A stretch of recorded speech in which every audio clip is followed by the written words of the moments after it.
Sorry, 1 minute? This should be the last one. no problem. I can use plenty of this more time.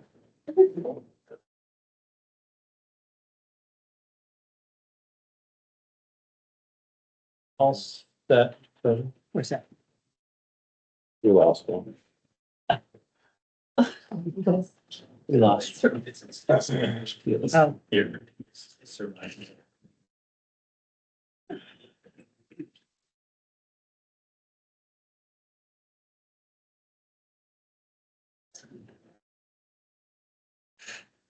Okay, it's 6:41. We'll call the regular select board meeting to order. Do we have any additions or deletions to the agenda? Talk about the subdivision regular hearing scheduling. Yep, with that. I missed town meeting prep on here when you sent this out. There was an email you sent about interpreters. Yep. Or sign language people, right? Yep. So at least that, and then there's the bus thing with the Mans Meadows, if there's an update. I think everything else is fine. Can I ask one, can we move the consent agenda to the end of the Yes, agenda tonight? So just, I'm fine with that. Any issues with that? no, Yes, Steve? good idea. Okay. Any other additions or deletions to the agenda? Okay, moving on to public comment. So public comment is for anything that's not already currently on the agenda for this evening. Do we have any public comment from anyone this evening? Okay, hearing none.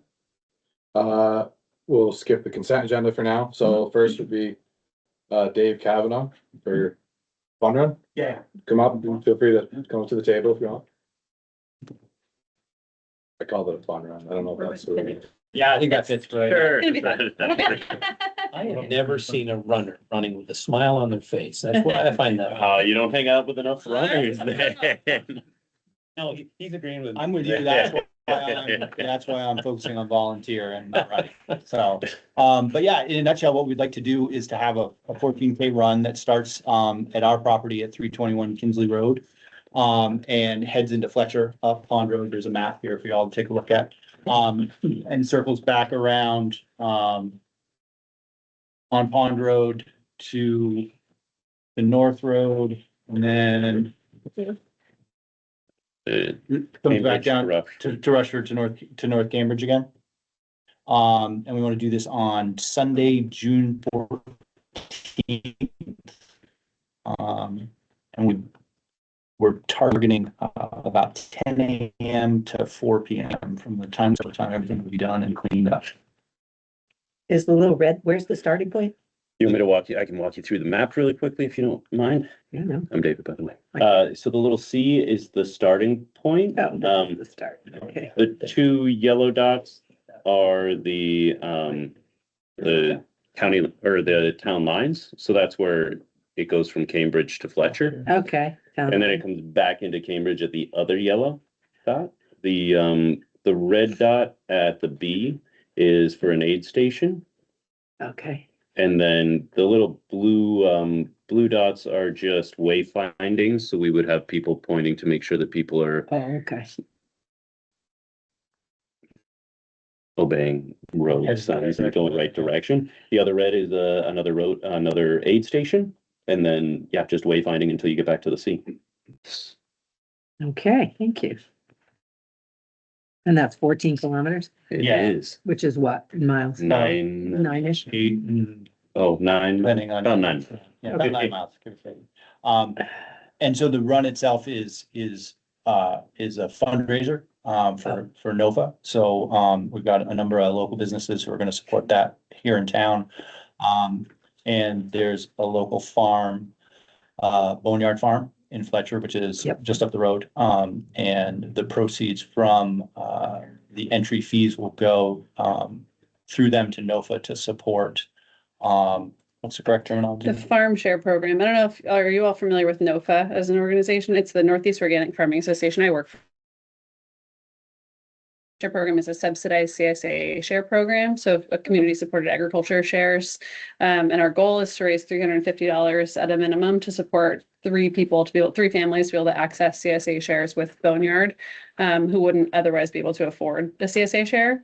That's what the program is all about. And then if we raise additional funds through the event, the rest of the money will go to the farm share program more broadly to support those shares at other farms. And who are the three family, or how's that gonna get? Not predetermined. There's an application process through the farm share program. And Boneyard, Hannah Doyle is part of our group organizing this.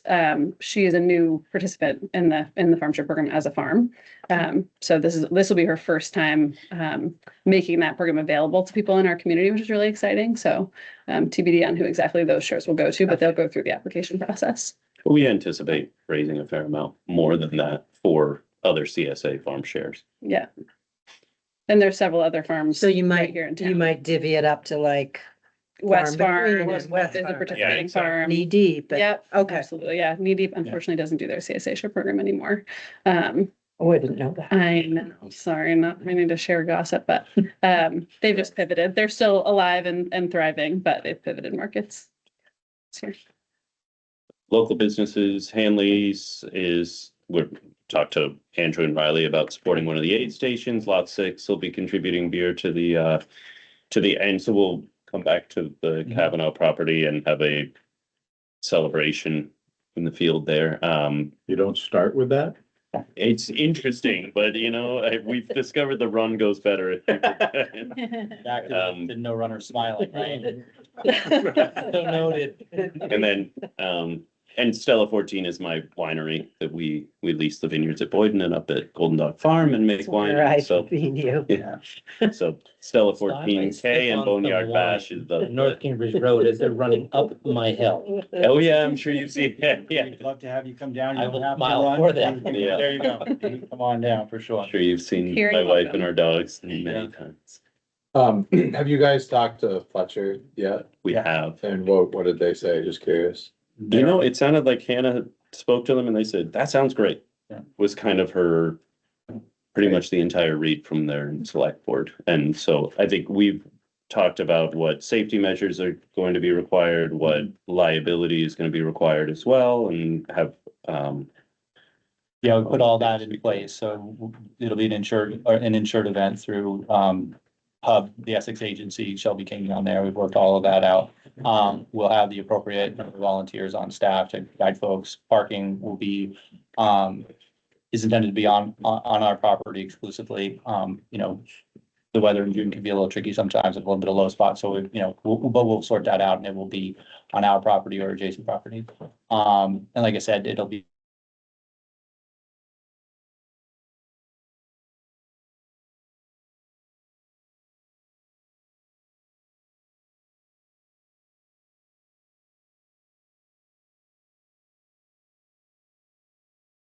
all of the there. individual smaller roads. And will you put it out front porch forum or whatever for your volunteers if you need more people? We would definitely be open to Absolutely. doing that for sure. Yeah, because our goal is to make this a community event and bring as many people from town and the local community involved, businesses, people who want to participate or drink wine. To have everybody, be able to access and be a part of in whatever capacity, seems appropriate for them Nice. for sure. Yeah, absolutely. And again, it's a fun run. So it's about folks having a good time. It's about supporting, local agriculture and business. And bringing all that together, hopefully on a beautiful Sunday afternoon. I'm in and so forth. Is this so people can seriously run or is It'll it? be timed. Yep. So Yep. Is that Father's Day? renting the, I mean, It's a week before, yeah. Yeah. Good question. We didn't have to. Yeah, so the timing, yeah, so that it will be timed. We're gonna it's gonna be a little bit more lax than say the Boston Marathon, so we're not gonna have chips on our shoes or things like that because, we are looking to generate some money for NOFA. And some of those things cost a little bit of money to kind of put on. We're thinking clipboards, Yeah, that kind of we're time. gonna go old school. Yeah, exactly. So I don't know that I've ever, I don't think we've ever had this request before, at least in my tenure on the select board. So I don't know that there's at least any rules that I can think of that the town would need to require necessarily, Mhm. unless Eric or Justin, you've talked to somebody else about the situation. Stay off of beach round roads, because they're gonna require a permit, Mhm. Yeah. insurance and everything like that. Yeah, I generally support the project. I have no issues with it. My number one and really only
they're gonna start together, but the varying time, the difference in times between, the top runners and sort of myself is gonna be anywhere from 6 minutes a mile to 26 minutes a mile sort of thing. And so they'll be running on Kinsley Road, which is really, really sparsely traveled, and we'll. I'm mainly more concerned about the distance between Pond Road and Pond, Rushford yeah. Road there. Yeah, so On Cambridge Road there, yeah. So I we're think gonna- by that chance, I'm sorry. No, go ahead. But that hill on Pond Road will definitely thin the crowd pretty Yeah. quickly as far as, by the time we get there, it should be pretty well spread out. Mhm. But we'll definitely, that's, I think, the area that we're all Yep. most concerned about. And we'll have instructions for folks to run in ones and no more than two sort of abreast and to sort of, obey the traffic rules as they would if they were like on a bike or if they were walking down the road. And they'll be running into traffic, so they'll see them coming, so they can stay single file. But by the time they get to that part of Fletcher, I would imagine it'll be pretty much single file. Yeah. Um, My two big concern locations are gonna be off from Pond Road on the Cambridge Road. mhm. That's gonna be number one, and then off from, turning back on the North Cambridge Road. From Rushford. Again. Yeah. And so we're gonna have folks, our intention is to have folks Or, there. sorry, on Rushford to, Correct. yeah, that's what I was thinking as well, is to have folks at those intersections to help direct people and signage and cones that will help kind of bring the runners to the shoulder and keep them there. To the rest of the road traffic, that's all. So Rotary ran the fun run from Cambridge to here for years. Mhm. So we do have some things that might be helpful, but if you wanted to call me and.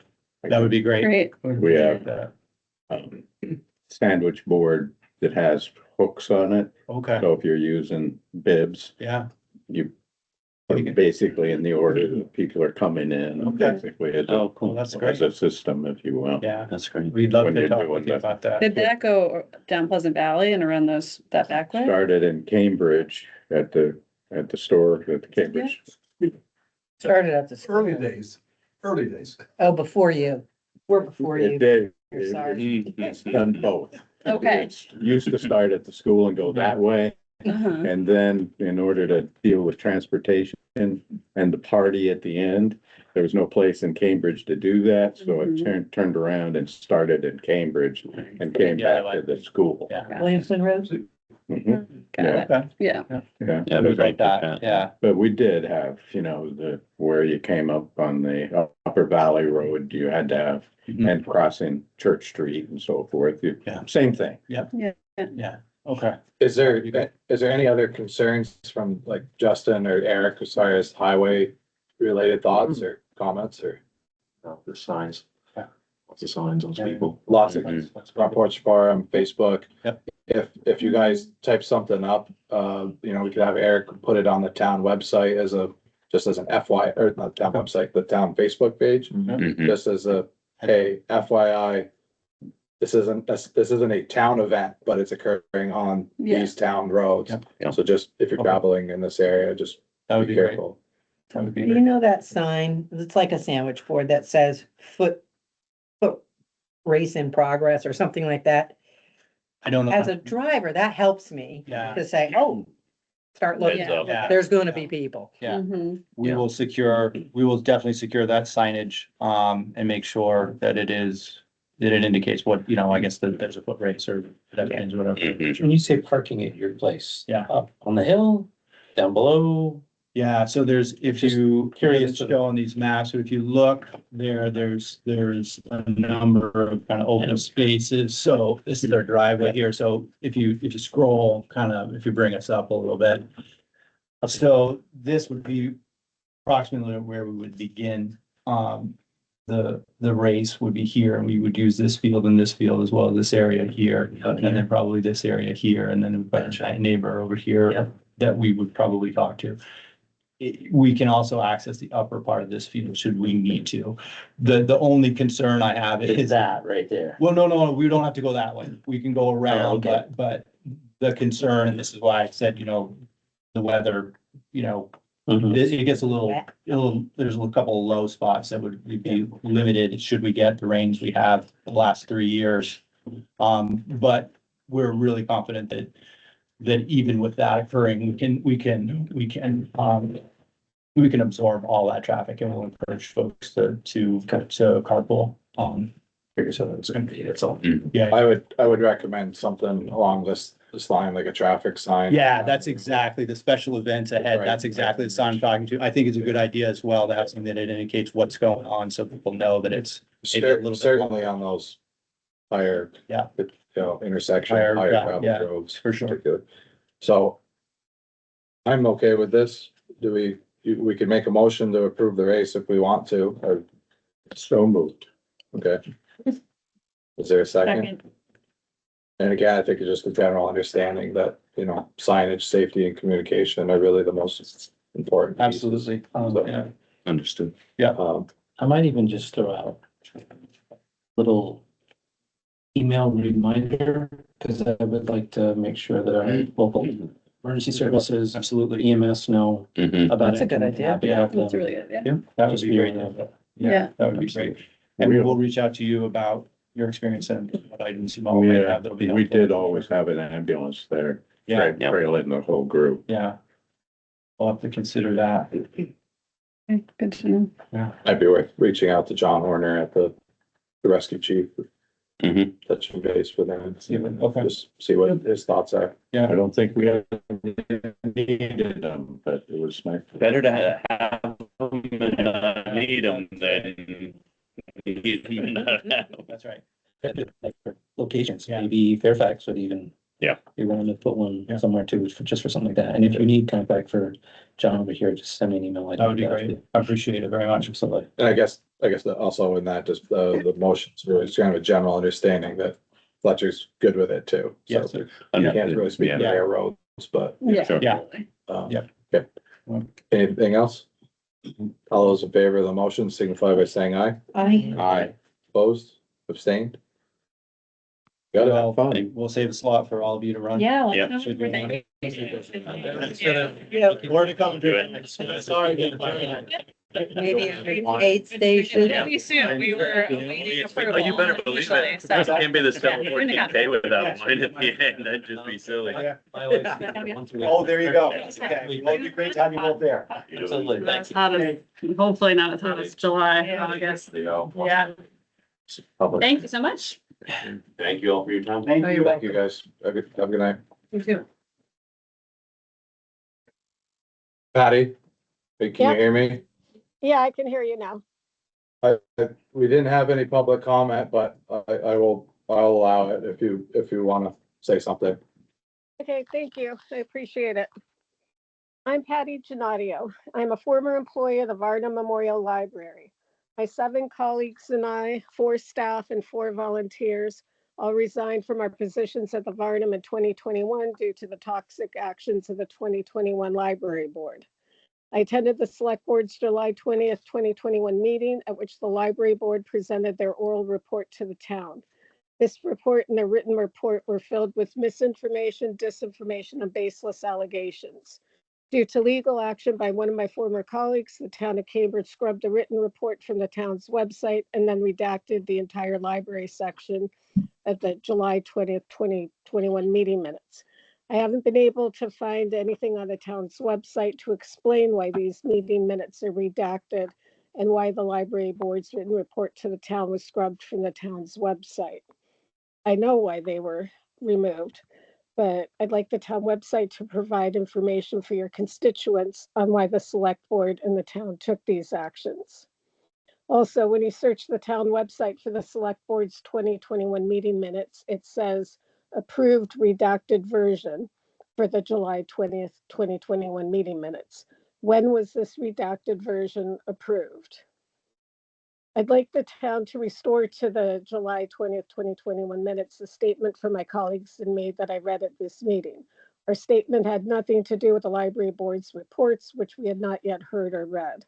When I raised this issue at your December 7th, 2021 meeting, then Select Board Chair Courtney Light said that she couldn't comment on this because the redaction was part of an ongoing legal concern for the town. Can the Select Board comment on this now, or is it still part of an ongoing legal concern? And does the Select Board plan to restore our statement to the public record? And if not, then why not? Thank you. I'll be honest, I don't know, and I don't have an answer for you, Patty, seeming how I think I'm the only one left from 2021. I'd have to honestly think about it. And I'd have to probably consult with the town attorney. But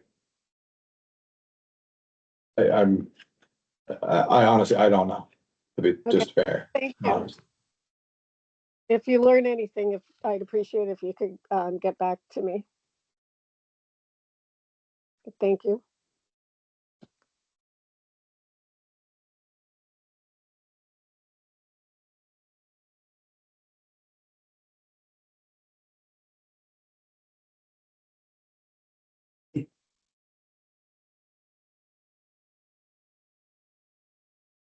Okay. Moving on to Sam Lotto, local option tax committee appointment. And I see we have Jack's here tonight, and Jack can come up to the table if you would like, the hot seat. Been there before. So, but I don't know, Sam, if you want to introduce Jack, and then he can say his Yeah. words. Certainly. Hey, good evening, one and all, and thanks for having us. It's my pleasure to, and maybe some of you remember, reintroduce you to Jack Nee. Jack has moved out to Cambridge. He formerly resided over in Chittenden County, but he decided he needed to live in Vermont. So he's with us here at Cambridge, and we're really pleased to have him as a resident. And he was a really great member of our town meeting modernization committee. So we reached out to Jack to see if he would like to continue with his community service. And he attended a local options tax meeting earlier this month and liked what he saw and also shared how he could contribute. So Jack is here to meet with you, and we're looking to approve Jack to be our newest member of the Lot AC. Awesome, thanks, Sam. Thank you. So Jack, tell us why you want to be on the committee and perhaps a little bit about your Sure. contributions, you think. Sure, no, well, I think a lot of it has to do with the fact that, everybody, all towns are in budget restraints these days. And I think that, the lot is one way to help alleviate that to some extent. Obviously, a lot of other towns in the state have done it. There's a lot of good data as far as the revenues that have been generated by the different types of taxes, meals, lodging, and alcohol.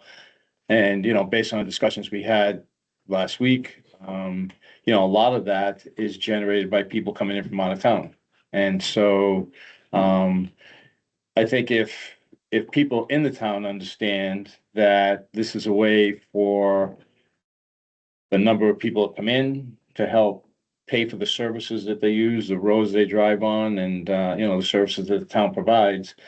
The initial reaction obviously is just gonna be another tax. But I think with the right information, and it's readily available, that, I think people, especially the townspeople, can see that it would be something that, would be beneficial to them. So. Thanks. How many members are on your committee? What are there? Five, Five? Jack, myself, Kiki Fitzgerald, Bruce McMillan, and, Jamie Gruel. So we're now back to 5, and we eagerly await town meeting to come and go so we can get our newest SB representative. Right now it's Tila, but we know Tila's wrapping things up. Mhm. Remind me of your background, Jack, your professional Uh, career, whatever. Sure. Yeah, well, I moved up here in 95, lived in Essex, worked for Champlain Cable over in Colchester. They were owned by a Swiss company called Huber and Suna, who I ended up going to the parent company for a lot of years after that. And then after that, was in a couple of different companies with sales management, business development. Coached a lot of youth sports with my sons, who, all grew up, graduated from Essex, went on to college. Not a lot more there. I mean, there's more there, but I'm giving you the clip notes for Right, it. yeah, no, that's awesome. Okay. Any other questions for Jack? No, it's great that you're offering to do this. Thank you. Yeah, well, I think it's got a little more, I think it's got a little more teeth than the monetization committee, though. So I think that's why, Well, I kinda- think I thank you for serving on that too. That was. No, you're welcome. It's, and I think it does make a difference. I mean, you've started the January meeting where we Budget asked meeting. for input Yeah. from the community and. Yeah, no, I think we did some good things, but, there's a lot that's tied up in the legislature with respect to that, some of the changes you want to make, whereas this thing, I think, is a town thing, I mean, like, when the time's decided that it would be a vote, then, that would be a town thing, not necessarily driven by the state, which I think is a big difference too. Yes, I agreed. Thank you. You have a good team. Yeah, well, I met him last week, they seemed to be very well put together. Okay, if there's no other discussion, there'd be a motion to Make a motion that right. we accept you as the. point. There'll be a vetting process and a Supreme Court justice, I guess. or something. We're not gonna be. Jack- Okay. Member of the law committee. Is there a second to Peter's motion? Seconded. Any further discussion? And I'm assuming in 3 weeks that you would like to be reappointed for 2026. And Sam, I assume every other one of your committee members they're all on board to stay on. Yep, we're Uh, really getting some good traction and everybody is very engaged. Yep, thank you, That was Cody. half a joke, but yeah. Yeah. All right. I don't believe he answered yet, though. I'm waiting for his answer. Yeah, All those- you can always ask again in 6 months, but we're doing Right. good. Okay, so all those in favor of the motion signify by saying aye. Aye. Opposed, abstained? Yeah. Motion carries. Thank you. Well, thank you, folks, Thank and, we'll, see where it takes us. Sounds good. All right. All right. Thank you. See you again, Jeff. Yep. Nice job. Have a good night. Later, Sam. Thank you. Sam. Have a good night, guys. Thank Good night.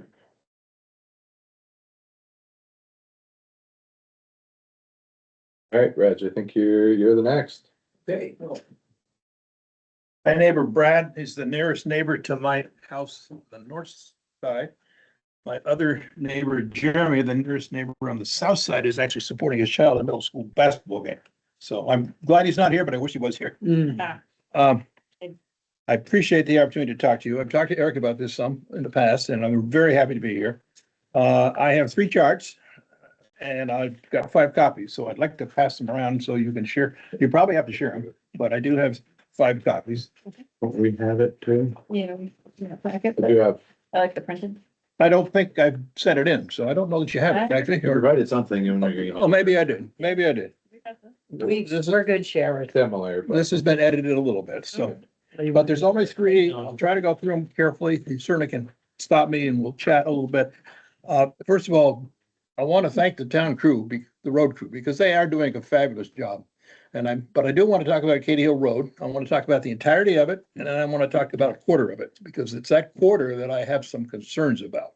So let's go. The first page here, these are attributes. They're probably not civil engineering terms, maybe characteristics. I don't know how you describe a road, but the surface maintenance of the road, I think, is very good, and I've given it a grade here. It's different for each season, but the town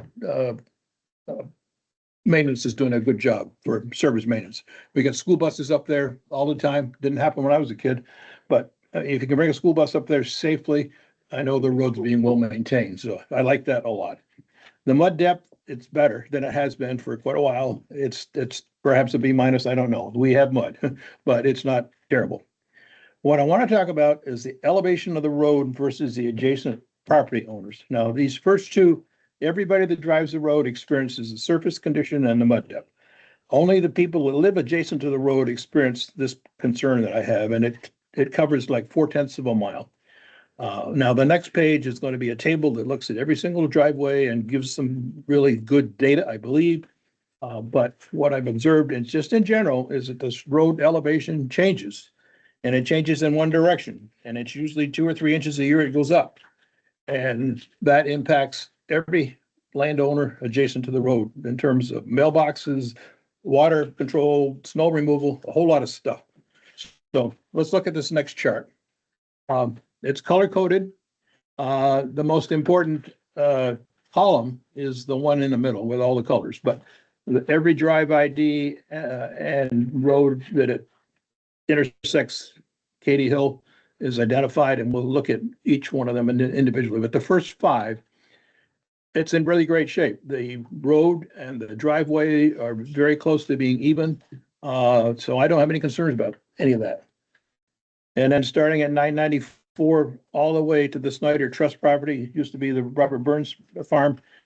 All of that is also very close to either even or minus 6 inches, which means in this case that the road is slightly lower than the driveway. The driveway is higher than the road, so water's not going to run off the road into the driveway and affect the landowner. I'm worried about the 8 or 9 drives here that are identified sort of in red, and I'm worried about the elevation difference between the road and the driveway, and I'm worried about the fact that that keeps changing, and our landowner has a hard time accommodating that. 462 is very complicated because it's a very, very sharp drop off. Right now, the road is 12 to 18 inches above where it used to be. So that landowner has a terrible time getting to his driveway.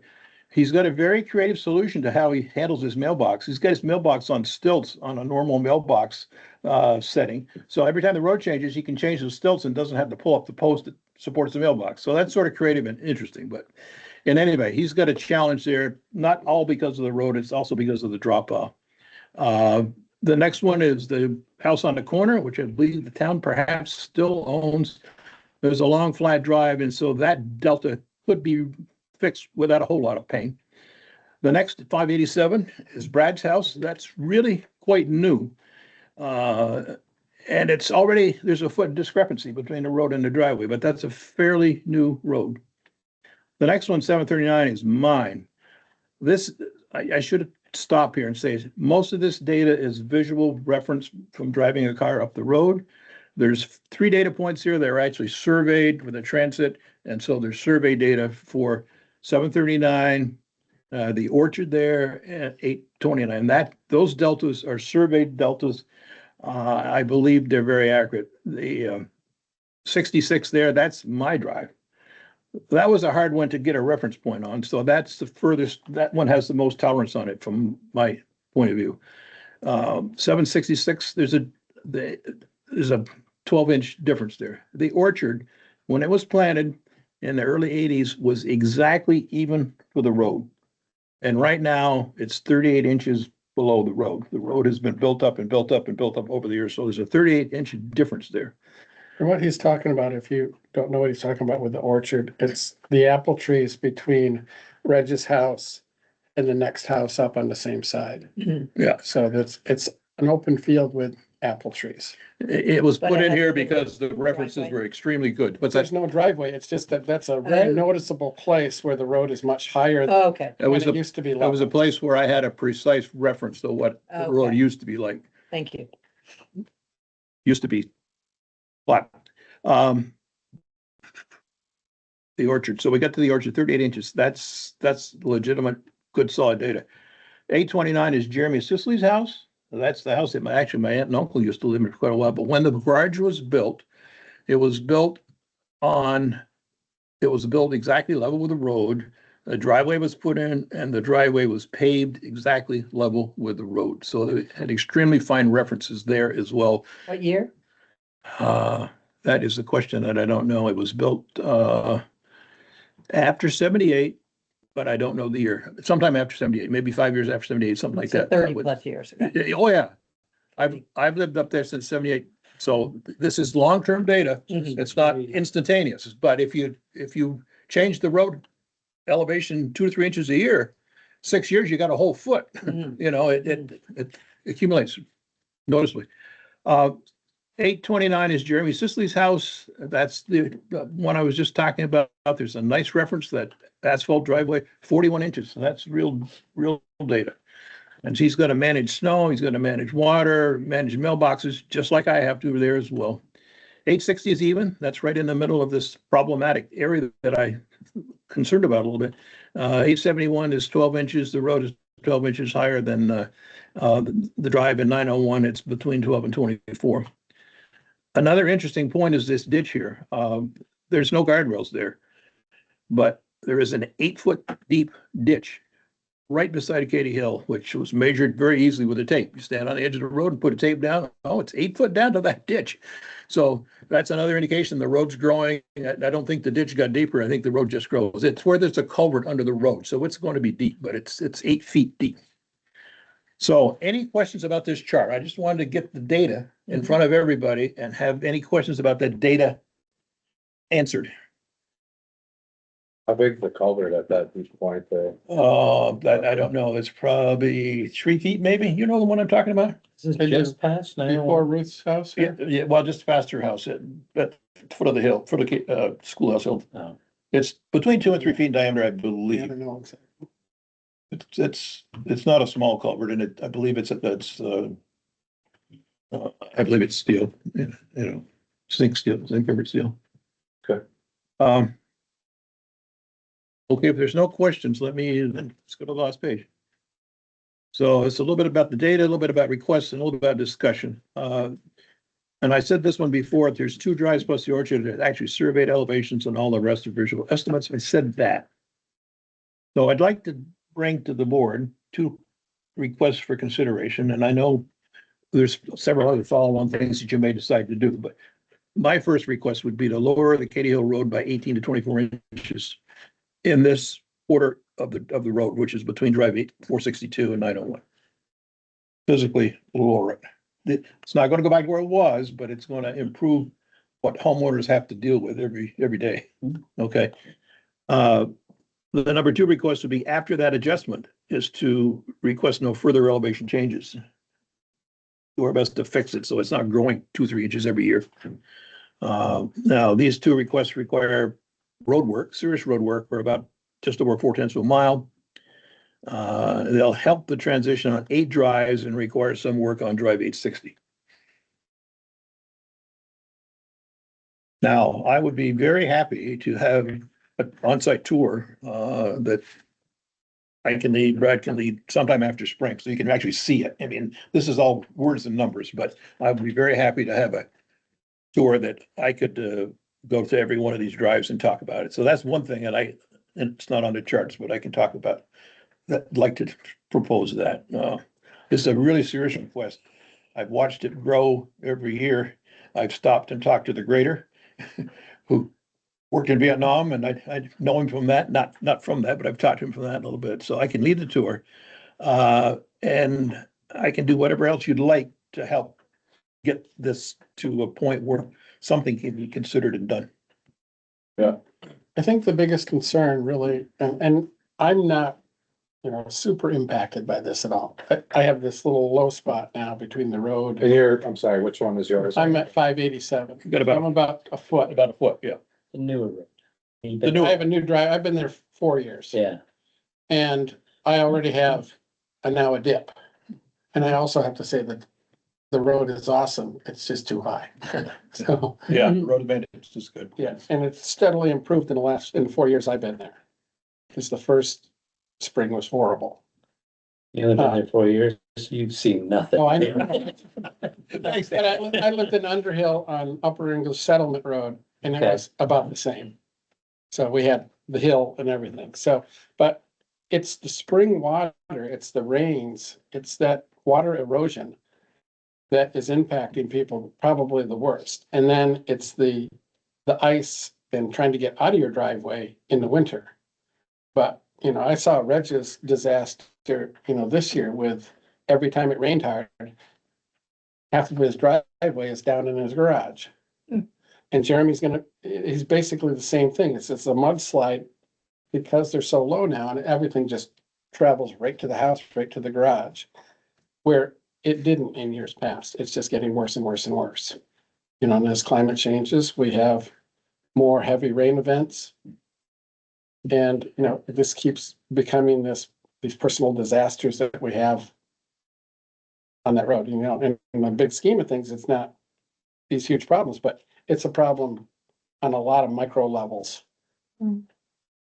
Again, it's a quarter of the road. It's not the whole of Katy Hill, but it's very demonstrable issue for 8 driveways. Yeah, so, several things. I guess I'm having a hard time wrapping my brain around why only one section of this road would be raising more than others. I'll be perfectly honest. Well, The last time it's been I don't obviously drive up that road very often. I can And answer told that. you- I can I answer told you I that. would. Yes, It's hard when I leave it and it's dark and I come home, it's dark. So I was. But it is getting lighter. Well, it is, but thank goodness. Yes. And it's, obviously, there's still a lot of snow and ice and. So I said I would go up there and I do mean it. I will go up there. and look We have to do it spring. a little bit later spring. We should. Yeah, but yeah, just why this particular stretch, I guess. Primarily because it's level, and it is an area that did have mud, and it's marshy on one side, and so the solution was just put more and more and more gravel on it and stop it there. Now, I don't want to talk about the fabric install, but that's a factor here as well, and we can. Yeah, that was chat about done in the, was it nineties? Yeah, that was the 2000s. A lot of the rest of it is vertical, or not vertical, it has an elevation to it. And it doesn't have the need to grow the road as much as it did in the leveler. I mean, we face the same battle every spring. People get home to their homes, emergency services, buses, Yep. or fall through the mud. And when people are screaming at me, I can't get to my house, we don't have more gravel to it, so you can get home. Yeah. And the consequence of that is the road goes up. Yep. The reality of it is there's no good solution to that without spending an enormous amount of money to correct that correctly. And not to put Katy Hill on the back burner, but for example, like you said, it's not bad. There are roads in town that are bad. And to the point where we can put 100,000 yards of stone on the road and their people will still not make it to their homes because it's so terrible. There's a gentleman sitting right behind you that can attest to that. So we have our focus on these areas where people can't access, and we're able to remedy these Katy Hill situations in the mud season by adding more stone to it, and it's a temporary solution. So lowering your road to your standards, you say 18 to 24, well, that leaves us at a benchmark. We need to go another couple feet beyond that to put in a good subbase. 0.44 miles, multiply that by, you know, the feet, you're talking, you know, in the $500,000 or more range, so. And Well, I agree with most of what you're saying, Eric, but I'd like to challenge a little of it because right, I know some roads that have had problems, and the road that I traveled a lot when I was working many years ago was Skunk Hollow Road. Right. And they put in fabric in a different manner than Cambridge did, and they stabilized the road, number one, and now it's paved, and I'm not talking about paving at all. But I'd like to really study options and not just say, oh, we can't do it, because it's just, the only way we can solve is make it growing. I think we can do I'm some not saying things. we can't do it. No, I I'm understand. saying What's the most cost-effective way to make it fiscally. better? Yeah, Seriously. fiscally, and, you know, there's, like I'm saying, we only have a piggy bank that's so I large. understand, And personally, nothing against Katy Hill, I would have a hard time justifying Katy Hill when don't think I'm alone in saying there's other parts of town that are truly far worse. And, you know, that is the battle that I have to deal with every day. It's like, what road gets plowed first? What road gets gravel? You know, where do we ditch? Where culvert can we replace? It's a battle every year. And, you know, it's a balancing act, and I definitely have empathy toward your situation. I also, you know, ask for, you know, some perspective on the matter when, you know, the neighbors up the hill are crawling, like, we can't get out. Or, you know, we have a 80-year-old visitor. Doesn't really matter how old they are, but if there is an emergency service needed and the ambulance can't get there quickly, those are things that weigh heavily in my mind. So, yes, we added gravel, you know, to mitigate. I think your request could come in stages, but we can't promise like a solution is gonna happen. Oh, I didn't expect that tonight. I really didn't. I was hoping But you'd obviously, hear it and have to happen in you'd a say, large let's chunk. start an action plan to understand this a little bit better. What could we do? And how can we do it? And Well, what timeframe? so just a couple, just rough figures there. I mean, we did about a half mile, I think a little less, of Westman Road, box cut. 3,500 feet. 35, so it's a little more than a half mile. It was what, 250,000, I think, roughly. It was 250 in 2021. Right, yeah. Yeah. My point is that just doing quick math, I mean, this is literally what I do for a living. I mean, I come up with 250,000 easy to cut down 3 feet. So cut down the 1.5 foot plus overcut a 1.5 foot, put back a 1.5 foot of gravel. That surface there. That's not figuring like fabric or anything else, just real rough and dirty. But it's easily a $250,000 plus project, easy. Just perspective for everybody. Understand it's not cheap and. Right. But now, what I can tell you, Reg, and I said I would do this, and I certainly will. I'm happy to meet you guys up there and walk it, look at it. And although I can't promise that I could come up with any solutions off the top of my head, we could at least make an attempt to see if there's something to be done. But again, I don't know, I can't think of anything off the top of my head how we could do it, but we could at very least go up there, look at it, and, you know, put eyes on it and see if there's something to do. After the snow's all gone. Oh, yeah, not tomorrow. Like you're saying, yeah, definitely. But it's hard for me to speculate on a possible solution. I'm a visual guy, I gotta kind of see it. Right. And this isn't necessarily the right time, but I did know that you've been patient and, you know, I wanted to get you on a meeting here to talk and kind of get it. I know it's weighing heavily on your mind, obviously, so I did want to address it and, if that sounds fair to you. I think that's a start. I don't know that just after, we'll talk about it after this, after that start and see what could we do. Yeah. I mean, there's two issues here. One is you got a 2 or 3 foot drop at the end of several driveways.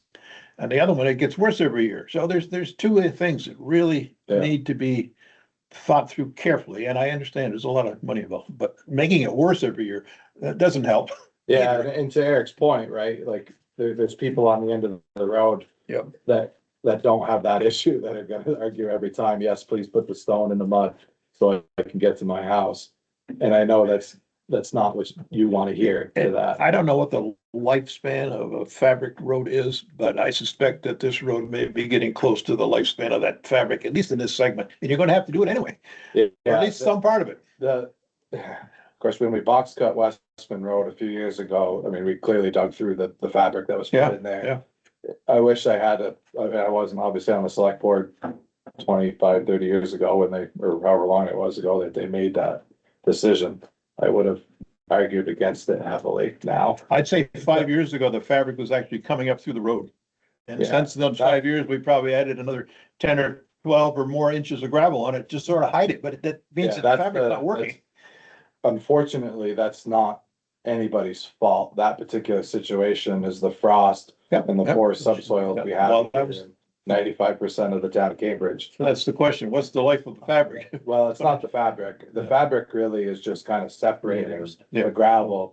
But what you're having is you get that frost action and it pushes it up. Yep. And honestly, I don't know that fabric is, I'm not the biggest fan of fabric. I've installed plenty of it in my career that I really effing hate it.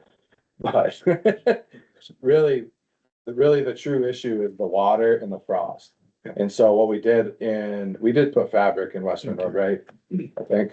Yeah. But what we did there was we also put under drain in to try to keep it out. Has it improved in that stretch? I mean, you know more than most, because you're right in the middle of it, but You can tell, I mean, you go there's across, where it stopped. there's a definitive line. You can tell, right at my house. Yeah. Really saw. it. And it's good for 3,000 feet and then it goes right back to, And so I mean, I suspect the under drain was part of that solution there, which is really the thing that you need. Keep the water. Because Yeah, yeah.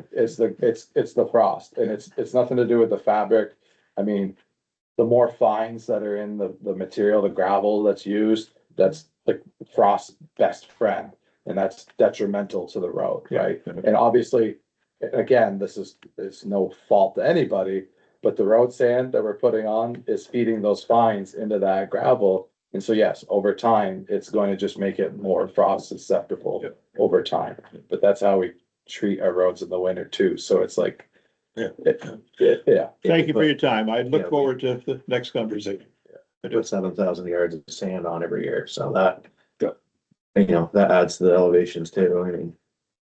It's just it's one of those, It's free gravel. Come and get it. yeah. It's a lot. Take it off. It's free. Yeah, So, yeah, so let's, I think you have my email, Reg. I think I do, Corey, but you have mine anyways, you can just. I can fight it if I don't. Well, we'll schedule a time, like I said, probably, I don't know, April or May or sometime, we can get up there and we can meet. We won't be able to have a select board quorum, but maybe I can wrangle one of the other members. Bring Eric. He likes Katie Hill. The better roads better. So we'll do that, but please, The challenge. Reg, and I'm not offended by anybody who reminds me of things that I forget. So if for whatever reason you don't hear from me or Eric or something, just, it's certainly Set the okay date. to send an email or call and say, hey, just don't forget about me, please, because I often need those reminders. Yeah, don't worry. Thank you all for listening. I really do appreciate your thoughts and your concern. No problem. Thanks, guys. Appreciate it. Have a good night. Oh, where's my thing here? You can have it. You can have it. There. Yep, thanks, sir.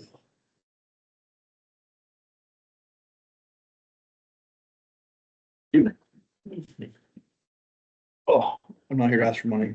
No, I think your treasurer already did that, from what I saw on the warrants tonight. Yeah, did we get that check yet? Yeah. So I came here tonight, the fire department's looking to see if the select board allow us to use part of the town pit for a training facility. We don't really have a good training facility anywhere near here, close, there's one in Johnson, but us taking our trucks out of service, going to Johnson for training is kind of defeats the purpose of us being here, and if we do it here in town at the town pit, makes a lot of sense in that space. I talked to Eric about it, down where like the contaminated soil is, it's not being used for anything. That we could put it there, There's no more contaminated soil up there. know where it was. Okay, thank you. There it was. All clean. Just to cover. So I'm This is just, on Stebbins Road. yep. I know I talked to a couple of select board members about this and Eric, and I'm just looking for the approval for us to put something up there. Whereabouts is it on the, like, if you drive straight in, go past that big pile, the solar panels are on the right. I'll show you here in a second. Go past the solar panels in that back corner. I don't think I've ever wandered that far back in the pit before, so, There's nothing there. yeah. Is there still old bridge parts and everything back in there too? No, Like, pretty much cleared out. There's nothing back there. Spring. Not all of it, but most of it.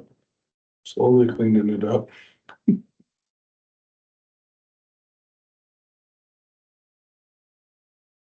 Our plan is to use like storage containers, to stack some storage containers on top of each other and make rooms in them to do like search and rescue and laddering drills and ventilation drills on it. So there's a berm here. You can kind of see it. Mhm. This is where the contaminated soil was. Mhm. There's a fairly flat spot this area was filled. This used to be a hole. It's been filled with stumps and rocks and whatever else we could find, and then leveled over with other overburden that came from over here on the sand side. So we were thinking, somewhere in this corner here. You think that's a fairly updated image, or would you say that's a little old? It's fairly updated. I think there's containers up there. Yeah, because the one on Google I'm looking at, there's two containers kind of directly north of it Yeah, right there. So that is last year's image. This is probably 21 or 23. Okay, what are those containers? Those are what came from behind the salt shed. So they house our columns and barrels. Gotcha, okay, yep. So those are here roughly.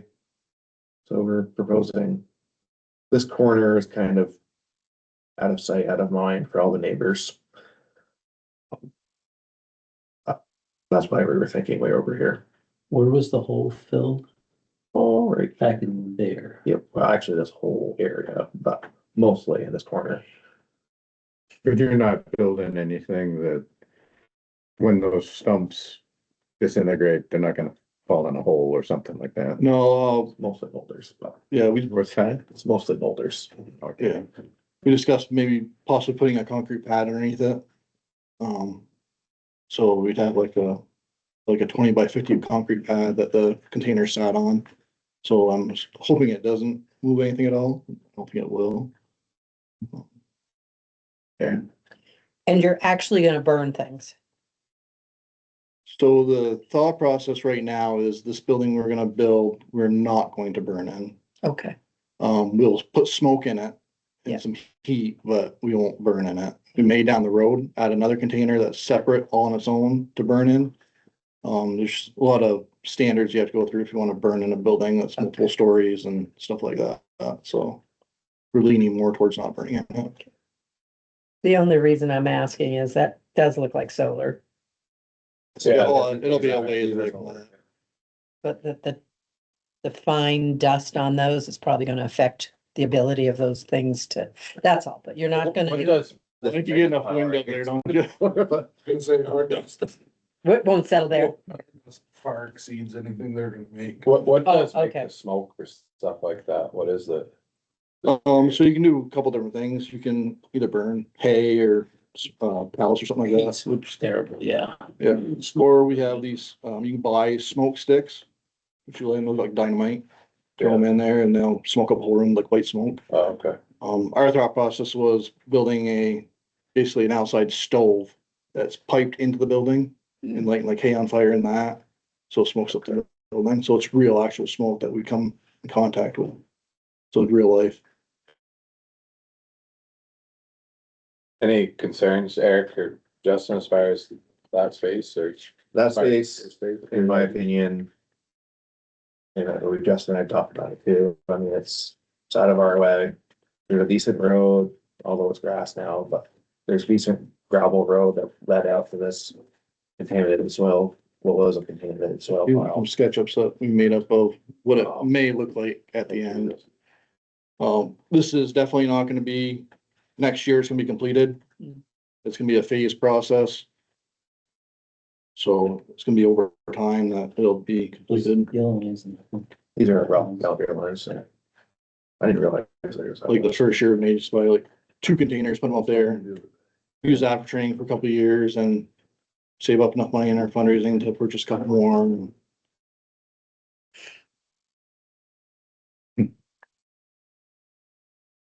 Any other questions from the board? I don't know, who's the property owner with the pond? You looked that up, Eric? Somebody told me it was an Airbnb. I don't know if that's accurate or not though. I'll say it's On all the left about side as you go down Manheim Drive. On Prospect Lane or whatever, last They over here, Oh, that's a different one. yeah. The only person would be these three. I mean, and I don't even know if they could see it. Maybe this one with the orange roof. I think they can only see in there in the winter time. Yeah, that would be, I mean, the log cabin.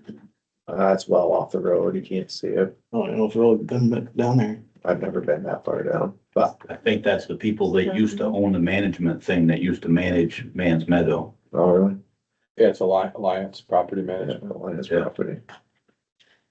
So that would, I mean, from Stebbins Road, you can't see it.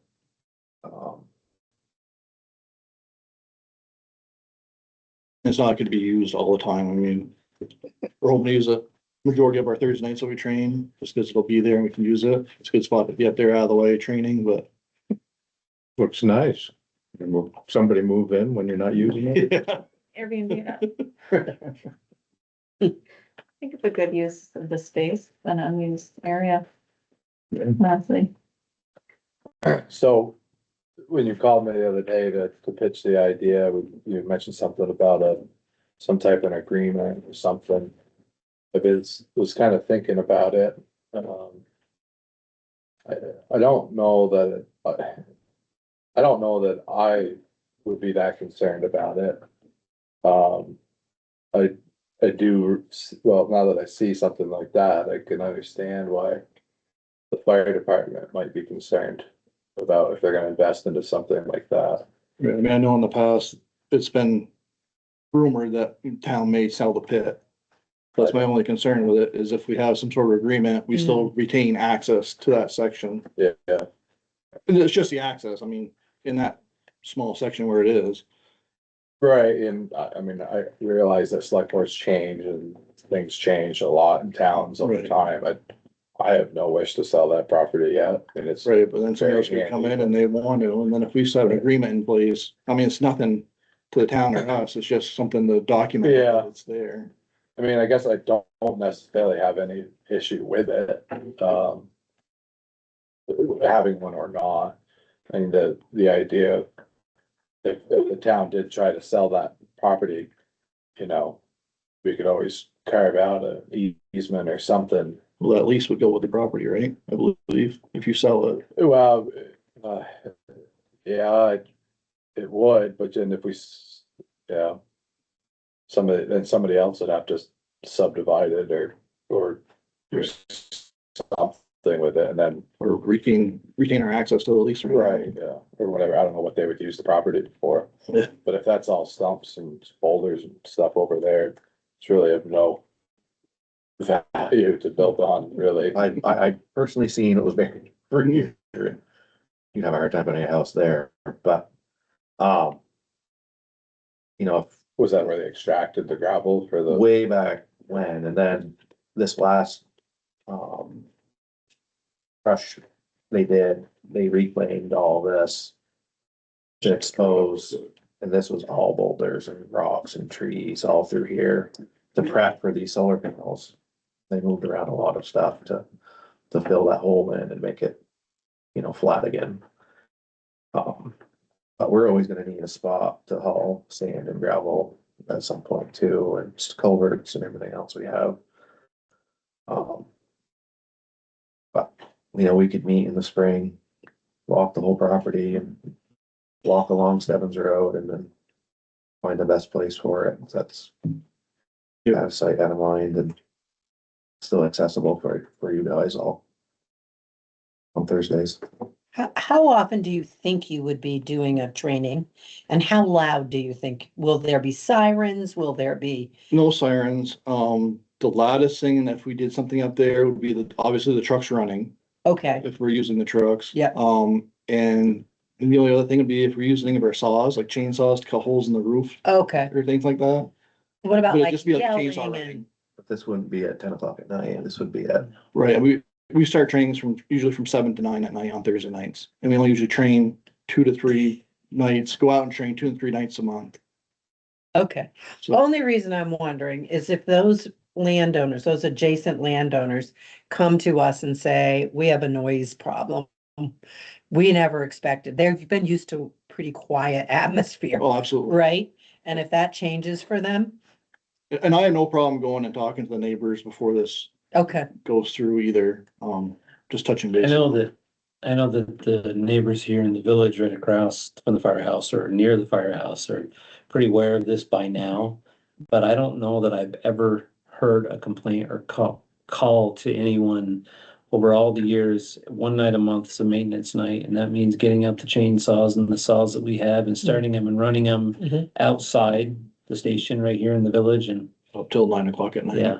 Well, I think that we don't have a noise ordinance in this town, but I think the state noise ordinance is 10, I believe, right? Right. yeah, so. Yeah.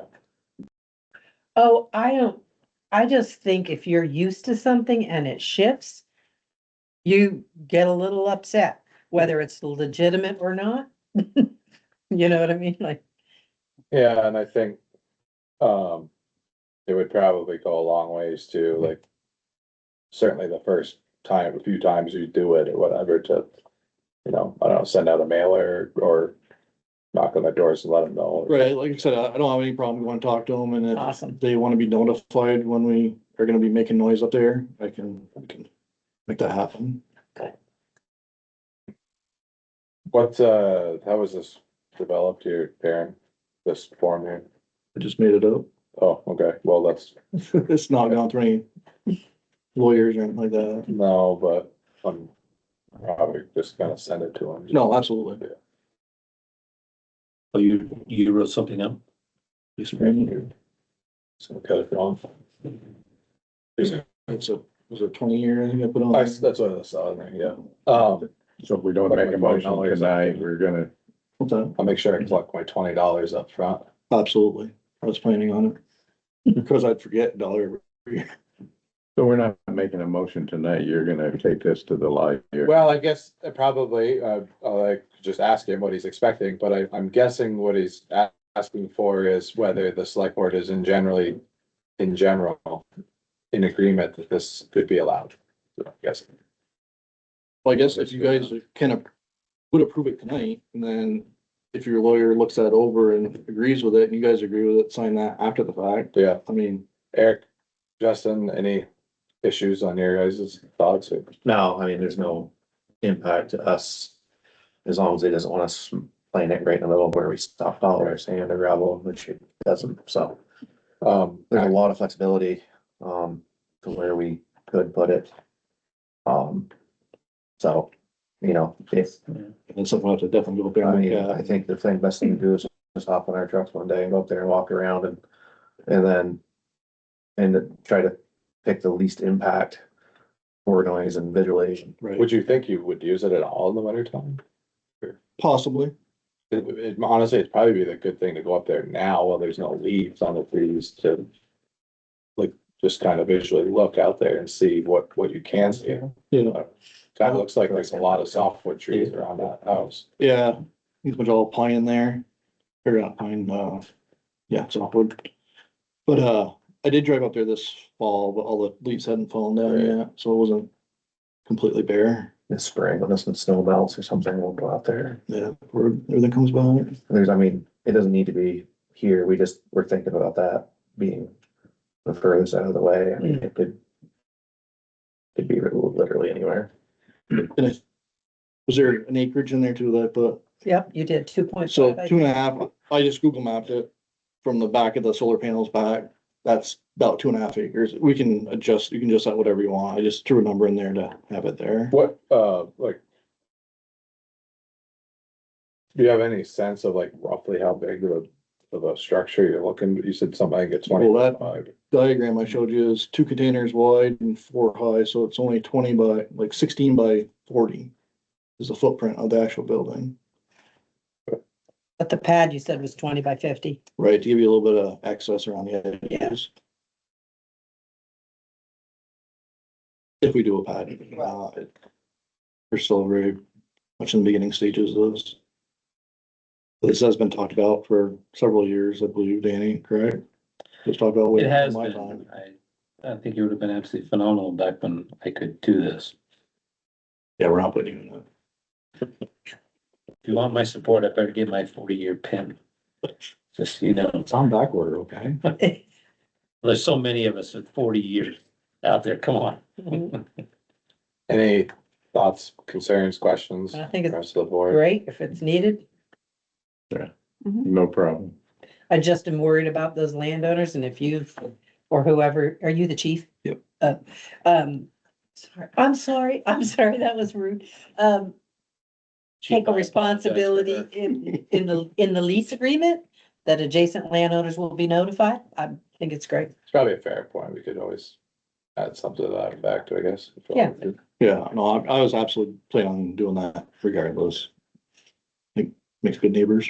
So, All right, so I guess there would be a motion in order to approve the use of the town pit for a fire department training facility. And I'll run the lease by Jim Barlow and get his feedback on And then you'll sign it. it. You're If saying you author- I think it was just one, yeah, if you wanna authorize the chair to sign it, if I'm still chair by then. So moved. Seconded. Just full of it tonight, Danny. That's what I get with 6 days without my wife. yeah, how's that going? Back tomorrow, right? I hope so. Is she coming back? I don't have a plan B for Thursday yet. Any further discussion? There's a motion in a second. Okay, all those in favor of the motion signify by saying aye. Aye, opposed, abstained, Hi. you're abstaining, I'll just, yeah. sounds good. So approved 4-0 with one abstention. Thank you. All right, Dan, do you have that email copy by chance or? The lease? Yeah. Yeah. you know, okay. That'll just save me having to scan the thing and. I'll happily go talk to the neighbors with you. I figured you would. I grew up in that one. Perfect. Homework to do. Nobody lives down in a log cabin. So what's there's a house next to it. They use it for, they used to use it for, employees, hangouts and stuff. The house is on the right, just as you come through that section. It changed though. I mean, I think the log cabin, dark roof, I think. over here, then What's that other, one on the right hand side of the drive? No, right at the end. Well, I think that one's kind of block is. What's that right? this thing, I think that's a garage. Is it? Not sure. Never been down there. The log cabin was, it looks over the pond. You look off the back. Is that a garage up in the building? It's been a long time since I've been down there. That's since the Like last. the garage or barn or I something. think I've ever been to the end of that road. I've been, I think to the second house we got a fire belly a few years ago, but I don't think that log cabin has ever been a full-time residence. Don't think it's ever since it was built. It's never been a full-time residence. Well, I would love to continue this conversation, but I would like to Sorry. move on to things, so. Thank you, Dan. Appreciate your time. You guys want to keep these or? Probably take this. Thank you. Oh, no, I'm keeping. Um, No, I don't. Thank you. Thank you very much. Have a good night, Dan. You too. Equipment discussion, is that, what was the next one? That's the next one.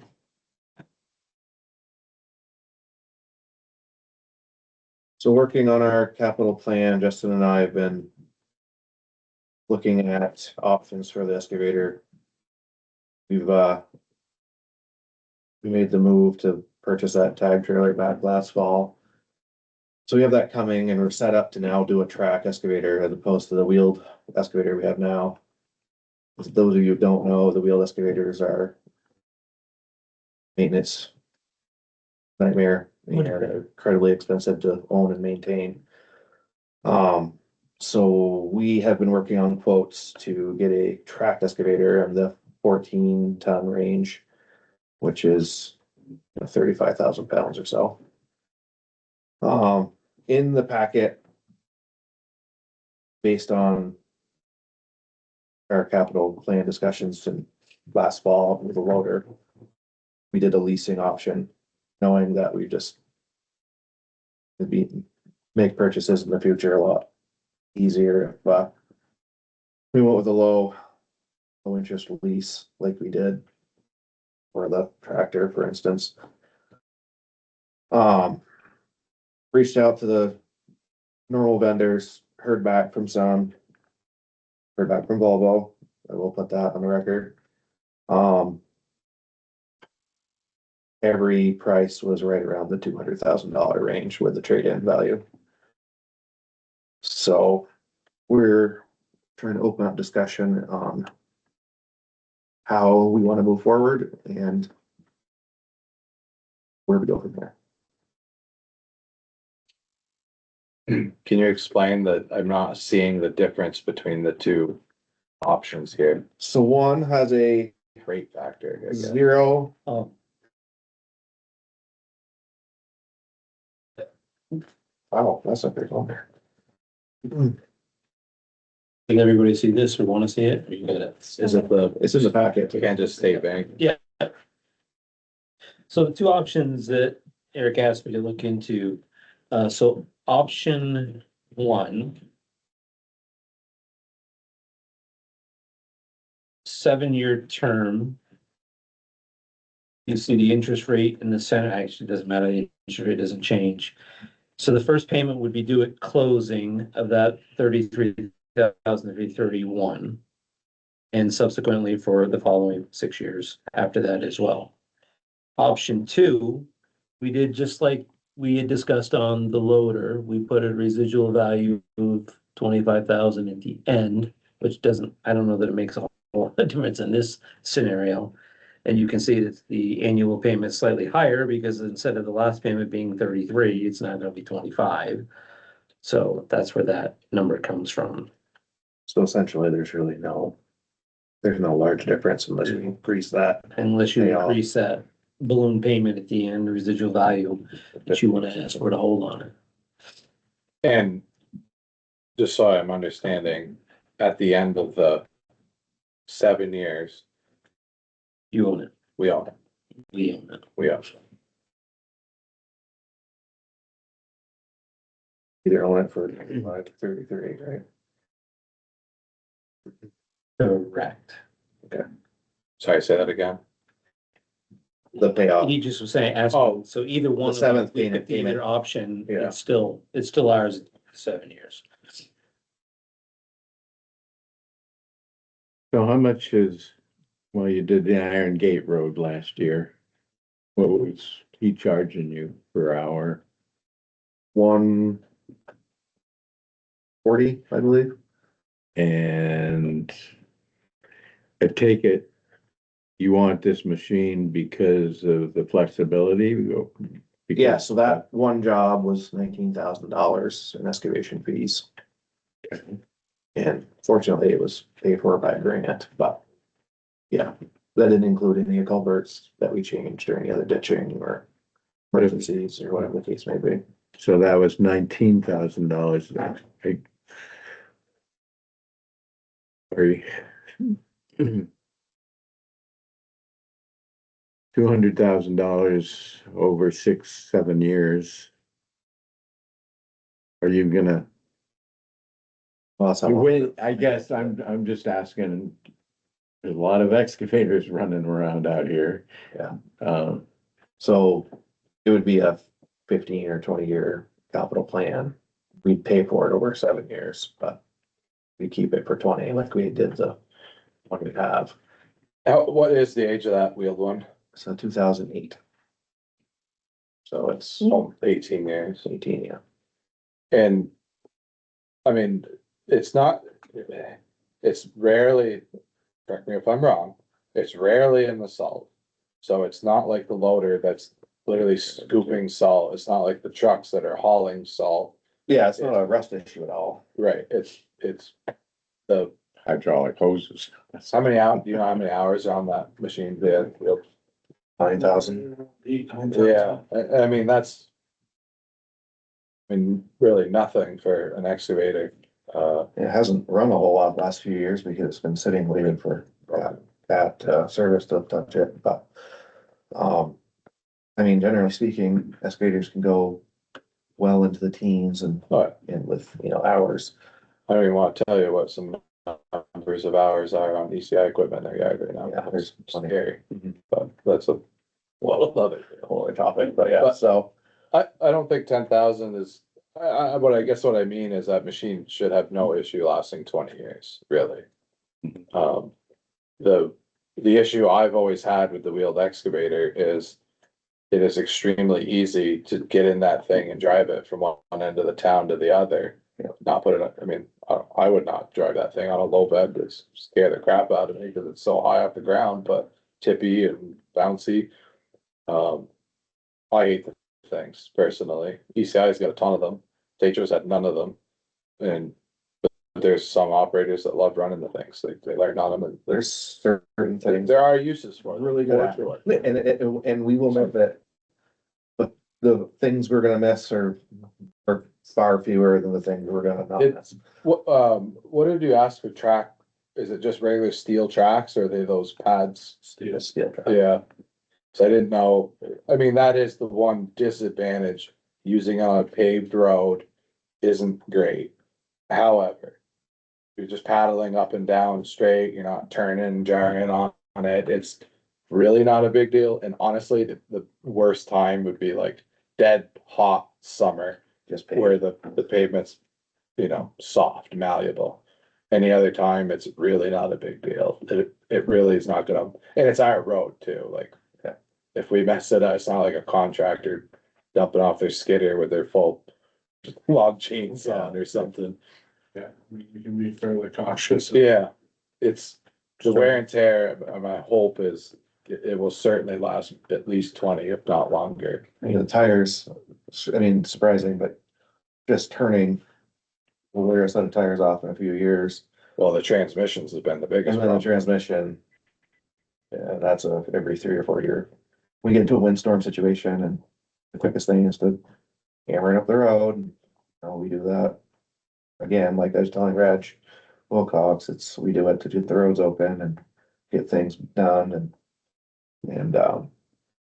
it's not intended for that. It's intended to sit on a job site and bounce around a mile or two on flat ground, not to go over. So there's not 3 or 4 times a week, but.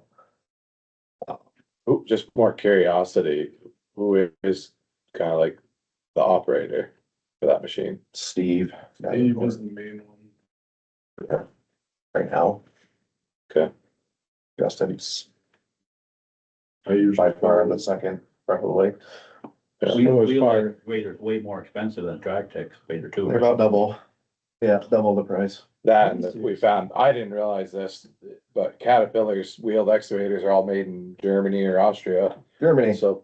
Yep, that's where all the Not parts even- come to. You think it would be an American machine, but it's actually not. Nope, this is your replacement.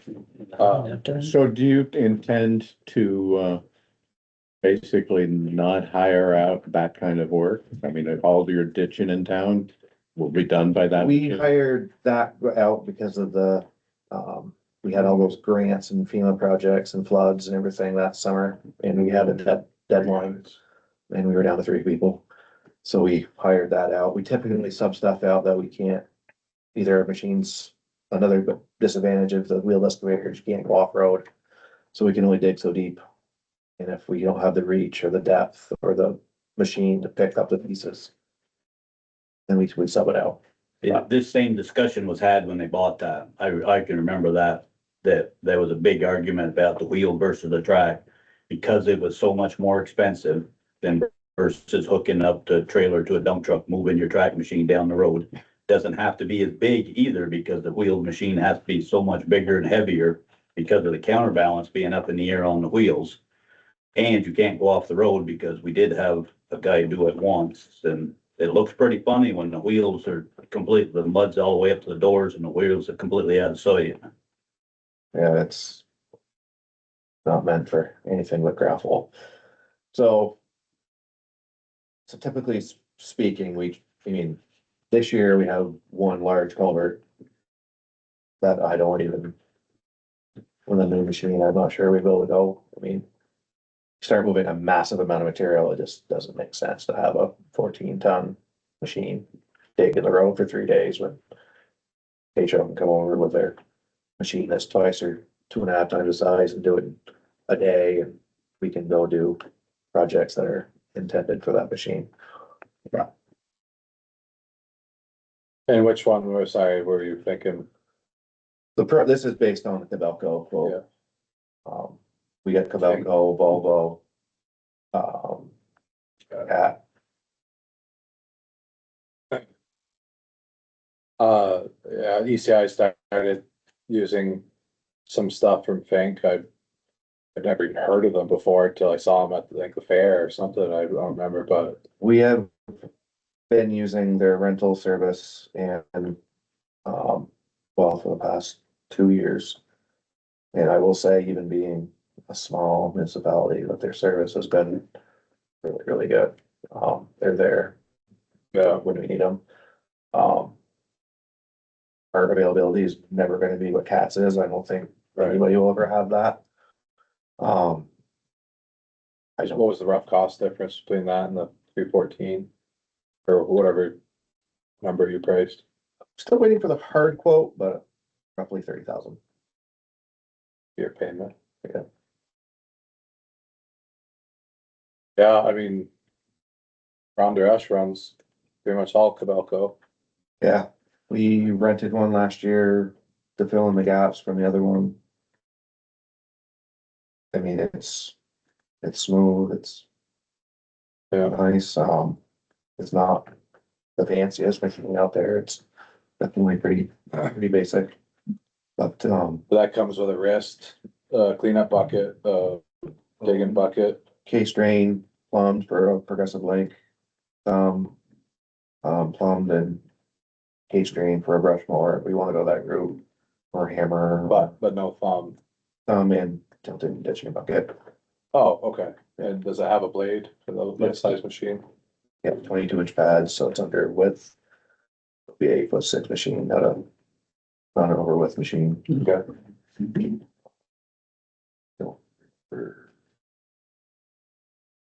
Just, is everyone got class A's or they might have a class B? Our current crew, I'll have A's. Okay. All those. Anybody can, Yeah. tow it. Yeah, we set. All the trucks have all been purchased and set up to pull trailers, but none of them ever had until last year. And we got the valves straightened out last year and all the programming to make lights and everything work. So I think most of our trucks are ready to pull trailer now. At least our 3 front line tandems. We did. You think you'll just assign like a one to be like the tow truck or? Probably not, because just our luck is something wrong with that one, and we did do 2. We did 2, right? 2 tandems are set up to do it, for sure. Kevin's new one's Oh, set Kevin's up. new one now. And then both the HMs are set up. Yeah, so all three are set up now. All the front line trucks are good to go. I've been on them about keeping pintle hitches moving and. Yeah. I have no other questions. Questions from you all? Danny, do you have this is your more cup of tea, but I was leaning towards option one. I don't know. Do you have any preference? I don't see the advantage to option two. Not on this setup, no. If we want to put a higher number in there, we could run it and see, but What was the trade-in? Sorry, I didn't know. 30,000. 30? Mhm. Jeez. $450,000 machine That or now? now.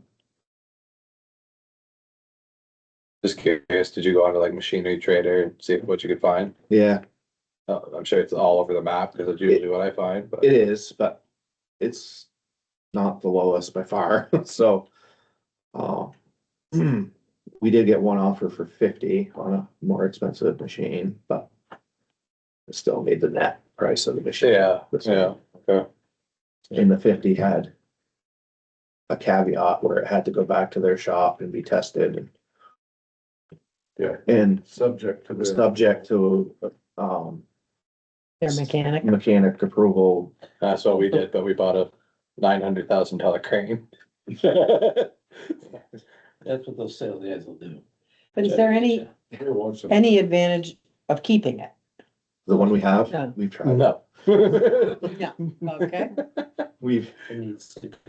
it needs to go. okay, get it It's one out of of those, it's one of those, The break again. yeah, we're just No, you like, don't want to repair it again. yeah, Okay. we're just kind of crossing our fingers Just that we can get get rid it on a trailer and. Yeah. Do they have that excavator sitting down in the yard or? It's not sitting there, they could have it, He told me Well- delivery. He told me that it could be available mid-March.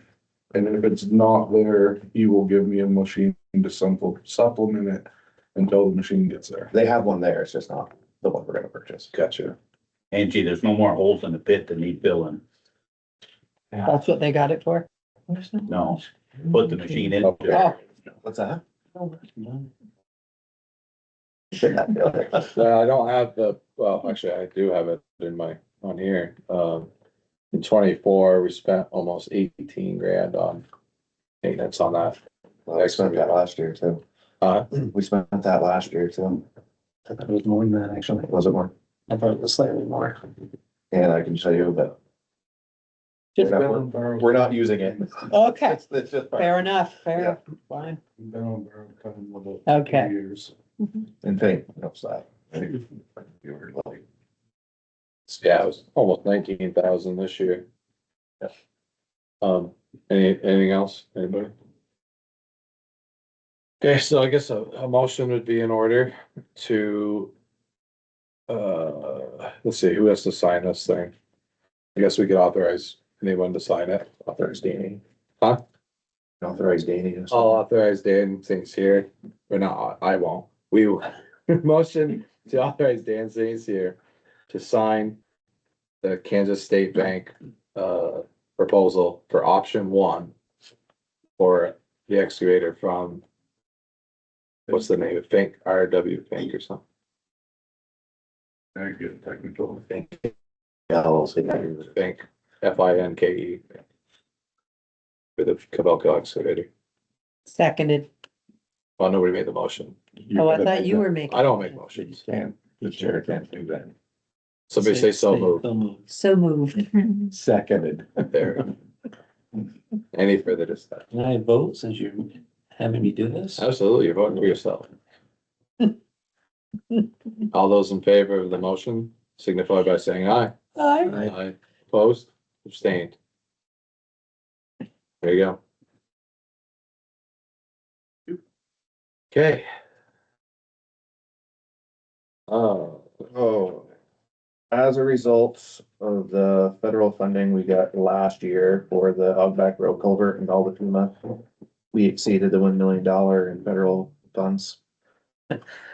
So as a result of that, we are now required to do a single audit, Yes, which is more arduous than a regular audit. yes. And don't ask me how, but that's what I'm told. Okay. I'm not anyway a CPA, but I can tell you that it is a fair amount more involved. Actually, Cody has it. So Cody has the proposal for the single audit from, But you emailed the same thing, right? I did email it and I believe it is in the packet. It is. It's going to be no more than 27,000, which we get budget for. I knew this was coming. Good news is we should not need one next year. Cause we won't hit 1 million. If there's some, Then we put a little like. Don't Or pay. down to bottom. No, at this point, in time, we're not going to. no, we're not gonna. show them. Okay. Pay that. Nasty bird. Anyway, this will get us rolling on starting the audit, but it needs to be completed by September 30th to meet the state. And who's doing it? Budget, Janet, and I wish these firms would just come up with simpler names. Budget, Janet, and Carl Wiseman. No, how to pronounce it. I'll give you a test if you can spell it, Angela. The last guy's name? Any of them. KROGH dash WISNER. I meant without cheating. Any questions on this? No, we gotta do it, right? We You do. do have to do it. No questions. It's well over my. Big grade. Who is, it says management signature and governance signature. Well, you're the governor. You're definitely the governance, and I was gonna have Donna sign the management. Cause she's the manager of the funds. That was my reasoning. Sounds good to me. Well, it's almost, I would think it would be the treasurer's signature or something. That's kind of where I was headed, but Okay, I don't know. so there'd be a motion in order to authorize the chair to sign the single audit proposal from Budget, Janet, and Crow Wisener. So moved. Second it. I didn't see where the price was in here. It's hidden on the last. Page 4, under fees. It's written in a paragraph. It's not easy to find. We'll find it. 2 of 4, 3 of 4, 4 of 4, now. So I can see it. 2 of 4. I can't people would have. I don't You see remember where? it. Oh, Yes, I do, Roll but forward. I'm ruling. I can do it, but I was losing the. All right, I think I have a hard copy. I'm gonna. Oh, let's see. I can do it. Go bigger.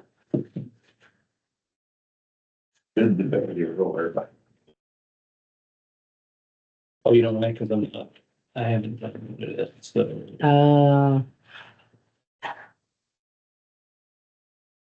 I don't see a number. Here. Oh. We don't have it. I don't know where you want me to go? Okay. Oh. The best.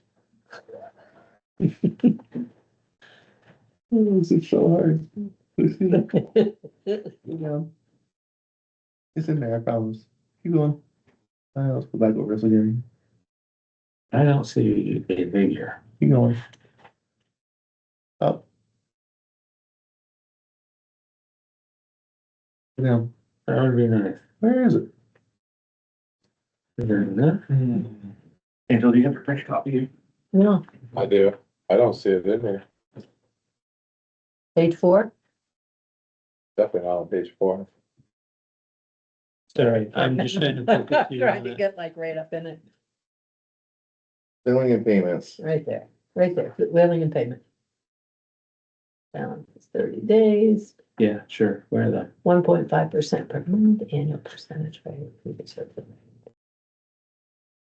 Where are you? At page 5 or 6 or? Page 9, 10. I think we were on page 10 for that one. Cost and expenses, page 2. There it is. Right here, 27,000 even. 18% finance charge assessed. And not exceed. These auditors. In this letter will not exceed fee estimate is based. I'm sorry, I must be blind. So, It's on page 8. what do you see, page 8? Oh, I see page 9, so I think So at the top left-hand corner of the pages, Cody's County of Cambridge, Vermont, the date, and then the page number. Go to the page, one that says page 9, page 8, sorry, the very last paragraph of page 8. You see it? Oh, $27,000. geez, oh, Tell me about it. alright. Anyways, so for a fee not to exceed $27,000. that's what it I said. think you already had a motion in a second, I believe. That's why. All those in favor of authorizing the chair to sign, signify by saying aye. Aye. Opposed, abstained, Just say aye, Tila. carries. Same thing we did. Oh, way better. Did you get that back then?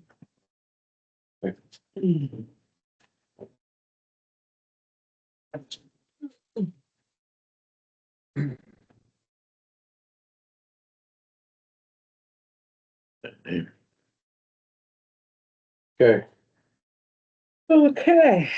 so, next is you all authorize me to seek out counsel for the DRB appeal. Mhm. So I did reach out to an attorney, spoke with them about the case, and they sent a legal services agreement. Mhm. There's no retainer, he said for municipalities, they'll just bill by the hour for what it takes, so. I do have it, it's Tarrant Gillis and Shems out of Montpelier. Any questions? I think I forwarded you guys a copy of this. Any questions? Nothing you need to sign now? You do. No, I do need to sign it. So things are moving. So there'd be a motion in order to authorize the chair to sign, this legal services agreement with Tarrant Gillis and Shems LLP. So moved. Is there a second? Yes. Any further discussion? I read it before, can't open it now. Okay, all those in favor of the motion signify by saying aye. Aye. Aye. Opposed, abstained, motion carries. Did you have to reach out to that party that I stopped the other conversation? Did they reach out to you or? They did send me an email with stuff and I forwarded it to this guy, Mike. And he said he'd take care of it. Did I write the wrong date? I did write the wrong date. I wrote the wrong- What else did I sign? Oh, that's right.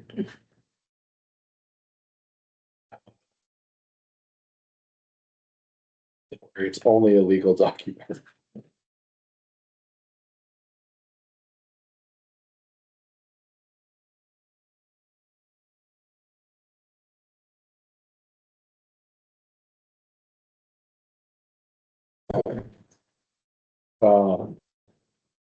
Would one of you be able to scan that and email it to me? Or email it to, I don't know if this email's in here. There's to be, yeah, I forwarded this to you, so you must have Mike, that Mike guy's email. Yeah, if you could do that, please, thank you, there's budgets. Thank Do you wanna keep the original, or you wanna keep that here? What's that? You wanna keep the original, or you want us to keep that here? You can keep it here, I should probably put it on file with, whatever, wherever we file those types of things. Okay, let's put it this, and this is all there now. I believe I forwarded all this, yeah, I forwarded all this to them. Yeah, that's just the. keep that with that. Okay, other business. ERB regs.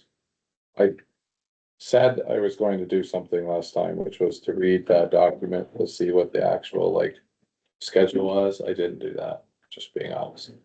I didn't either. What Oh. is Mhm. the, is there a proposed timeline? Nothing's been proposed. I got an email from the planning chair and they just said this is ready for the hearing.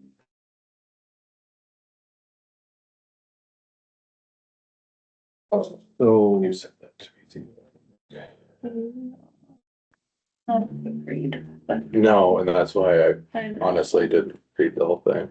know. I was hoping planning commission would read it and propose your time frame.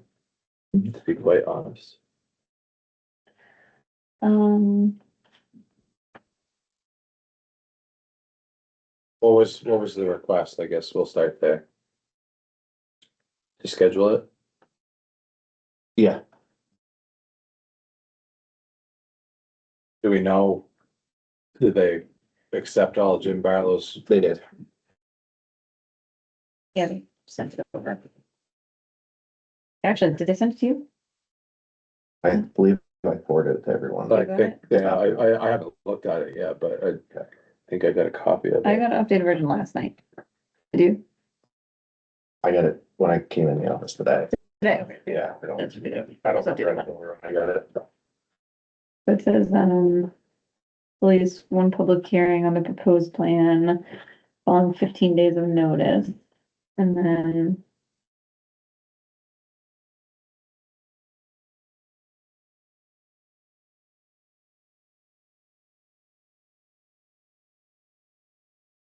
to reach out to April. Well, it says they want, We did put it on our court. huh? She put the date in our court.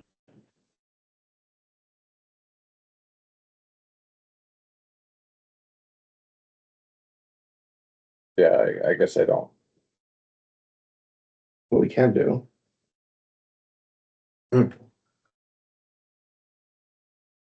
Depending on when our next meeting is.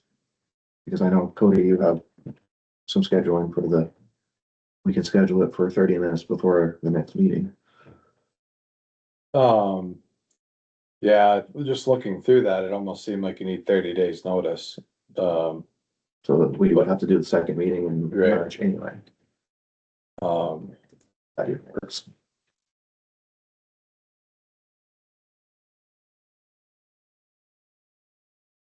I don't have time to read it all. The second meeting in March is ironically the 17th, so It's what? the 17th of, Um, 30 days. so No. what we could do. Let's, so that would be, let me open it on so I can see. So what we could do is we're probably gonna miss the paper this week, because they don't. so be 1, 2, 3, it'll be 3 papers. For the 17th of March, it'll be in.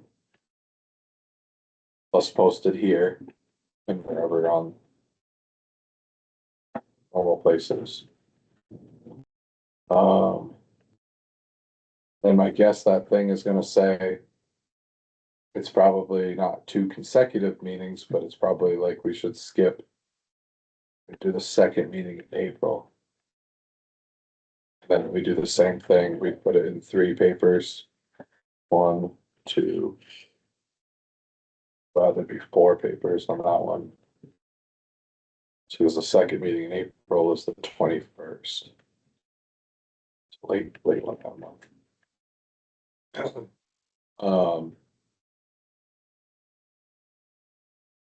mean, I don't think we have necessarily a hard and fast rule how to do it, but we could do that.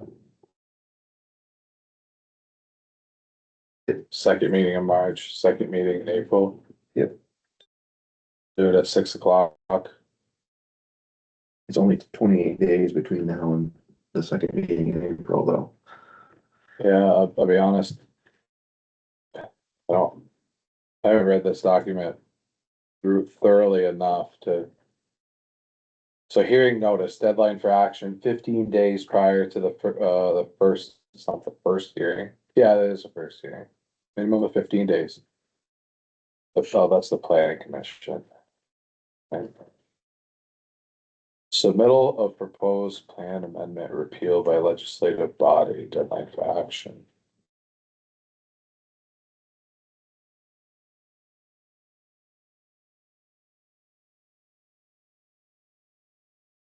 Legislative hearings. Deadline for action 15 days prior to the final hearing date. The legislative body may change proposed plan amendment repeal. Hearing notice. Deadline for action, hearing notice, 15 days prior to the first hearing. Not less than 30, no more than 120 days after a proposed plan amendment is submitted. To the legislative body of a municipality. It says a population of 2,500 or less. What do we have here? More than that. Is it 3,000? 3,000. On that 30. I thought we're at 35, 36 something now. Okay, 36 or 30. This is a Vermont land use thing, but I don't know that we have this. I guess, You want me to reach out to? well, I've already got to email Jim Barlow anyways. I could also just ask him if he would, for what he would recommend.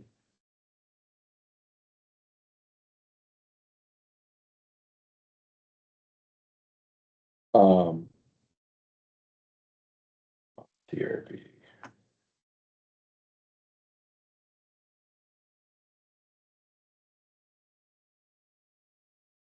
So I don't know if this is a hard pass rule about the population size, because it says if it's more than 2,500 people, you're supposed to have 2 hearings. Or more, sorry. Guess I'm a little confused. What were the 2 hearings they had over in the library? Some different? Well, for the planning commission. Now it's a select board, Oh, legislative body. so it has to go through the same process again with us.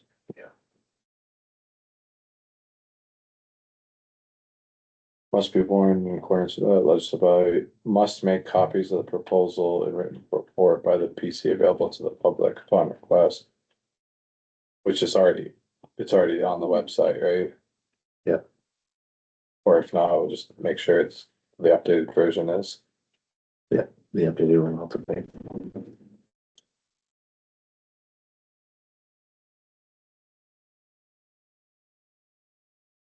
I'm fine. I'll run that by Jim Barlow, but we'll just tentatively make that meeting.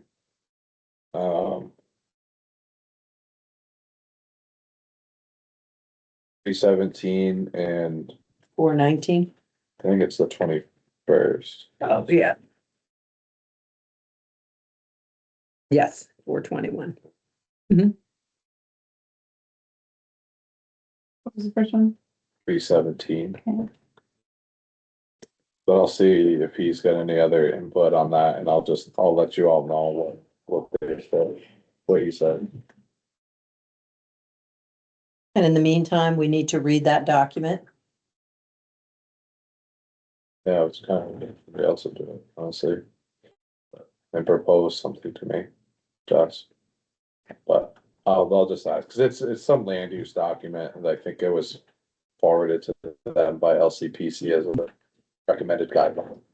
But like with the town plan, like there was a very specific, like step-by-step procedure.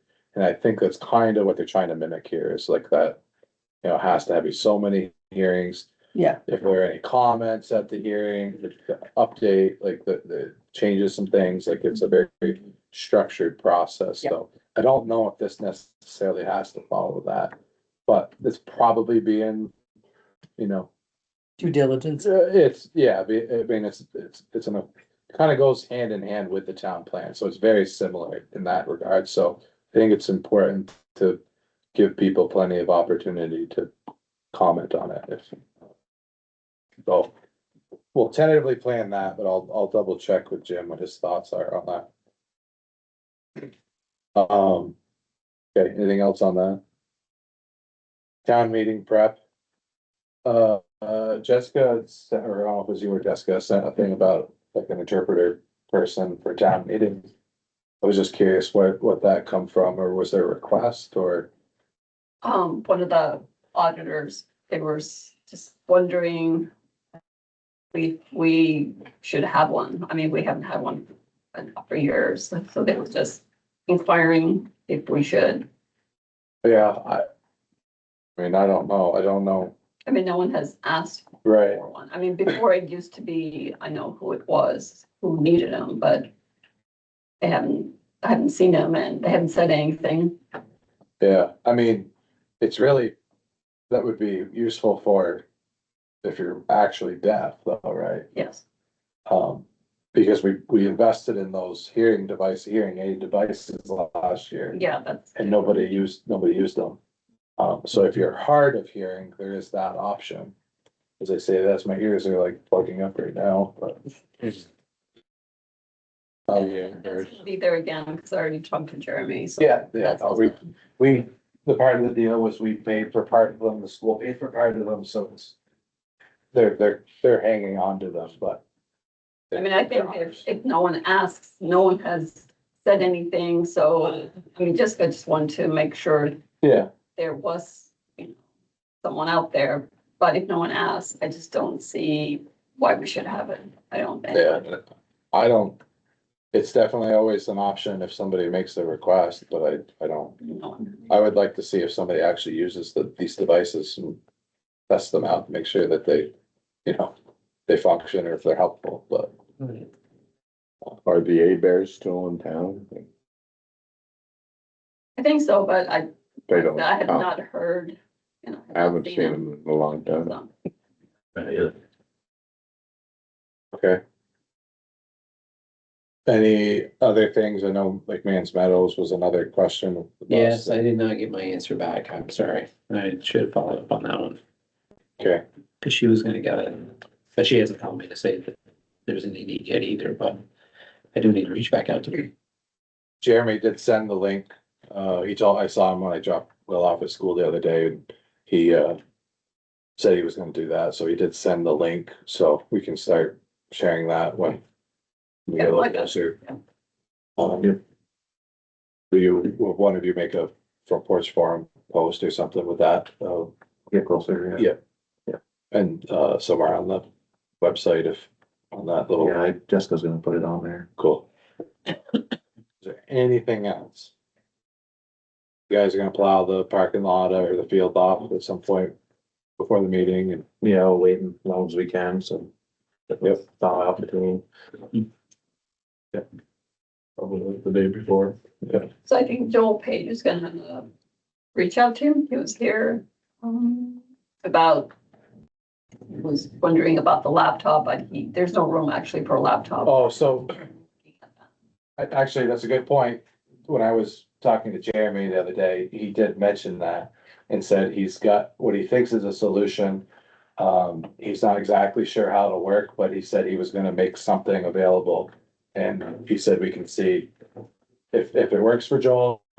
If not, we can close it, get rid of it, whatever. But, so he said he's gonna create something to try to help Joel for that. Okay, I guess we were talking about it today, and he said there's not enough room on the podium. No, I think he was gonna create something off the It's gonna be side. off to the side, yeah. He needed all that Right. podium space for his. Because he said if not, then he'll just use his phone, which I think he needs something bigger, but that was, No, what I was thinking is the table, like where you guys sit, is next to that podium, like we could probably put a kitty corner there, lay it down so he can see it, because that's all, he doesn't necessarily need it right in front of him, as long as he can see it. yeah, Reference it. just has to be near him, Yeah, near him. I think Jeremy's a clever guy, I think he'll come up with something decent. Yeah, we're gonna meet him, I'm gonna at least, and just call, we'll meet him Monday to go and Al and everything to. I'm available in the morning, I have the day off, so I can help anything you need in the morning, but I will not be around afternoon or evening, so. Just let me know if you need something first thing. Me personally, but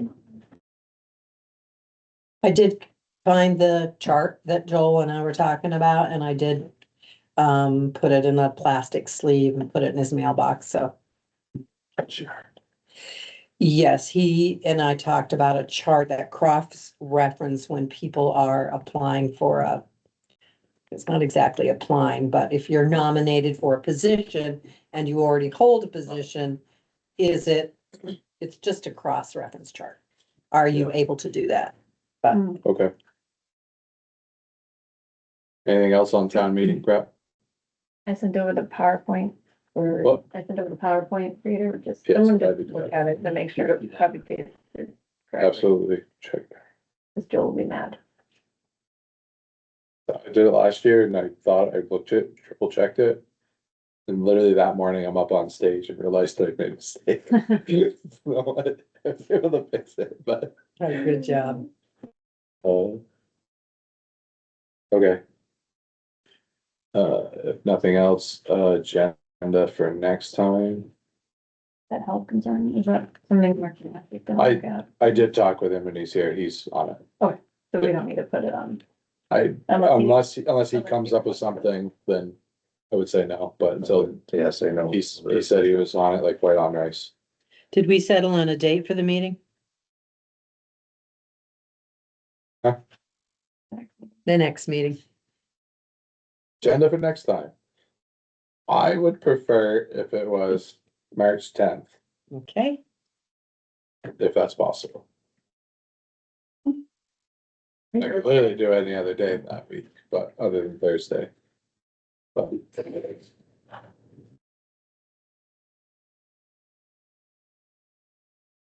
I know, so you're not gonna be here. I'm way out of the Yeah. country. So far gone. Well, Waiting for. let's, Oh, I'm biting my tongue right now. so I went through, last year's town, the first meeting after town meeting. And I see you got most of these already. Adopt rules and procedures, yep. Town meeting recap, yep. Liaison positions. That might be something, at town meeting day, we maybe just go over, talk about. I don't think we may not necessarily change anything for you, but we'll have to obviously adjust with these two groups. These two hoodlums, what they've been up to. Yeah. Board and committee appointments, I do need to, well, once I get the town report, or I could look on the draft that you put together, just go down through the list and just ask all of those people. We covered it when I went out, when I reached out to everyone to verify. So You think, and they're all, there's a few obviously that are gonna be yeah. giving it up, but Well, I was joking with Jack and Sam, but like that was my prompt to like remember to do yeah, that. that was one group I didn't ask because it was a fresh committee, but Right, all the others, I got a pretty good handle on who's stepping down and who's not. okay. So, So yeah, that's fine. I put a temporary note here for Sally, or was she like, she's got some more stuff to do before?